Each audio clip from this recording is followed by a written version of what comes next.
পঞ্চগড় বাংলাদেশের সবচাইতে উত্তরের একটি জেলা এবং এখানে তেঁতুলিয়া থেকে কাঞ্চনজঙ্ঘা খুব ভালোভাবে দেখা যায়। কিন্তু আজকে নভেম্বরের 4 তারিখ, কিন্তু বিগত 5 দিন ধরে কিন্তু কাঞ্চনজঙ্ঘা দেখা যায় নাই মেঘের কারণে। আর এটার একটা বিষয় আমি জানিয়ে রাখি, বাংলাদেশে আকাশ যদি মেঘলা থাকে তাহলে দেখা যাবে না।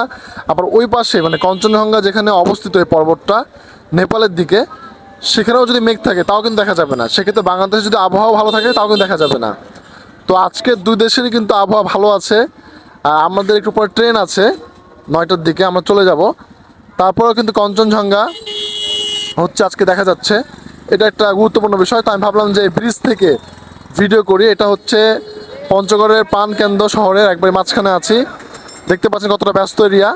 পেছনে করতিয়া নদী এবং কাঞ্চনজঙ্ঘা কিন্তু দেখা যাচ্ছে আজকে।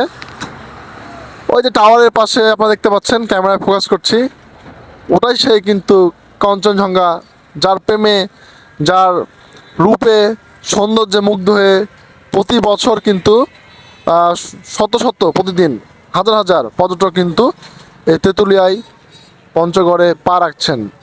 ঢাকা থেকে, রাজশাহী থেকে, চট্টগ্রাম থেকে, সিলেট থেকে এবং বিভিন্ন শ্রেণী পেশার মানুষ কিন্তু এই কাঞ্চনজঙ্ঘা দেখতে আসছেন। আর ভবিষ্যতে আমি মনে করি পঞ্চগড়ে কিন্তু একটা ভালো ট্যুরিস্ট স্পট হতে যাচ্ছে, যদি সবাই মানে এই জিনিসটাকে আমরা সহযোগিতা করি এবং ট্যুরটাকে সবাই আমরা উৎসাহ দেই। এটা কিন্তু আমাদের জন্য ভালো হবে।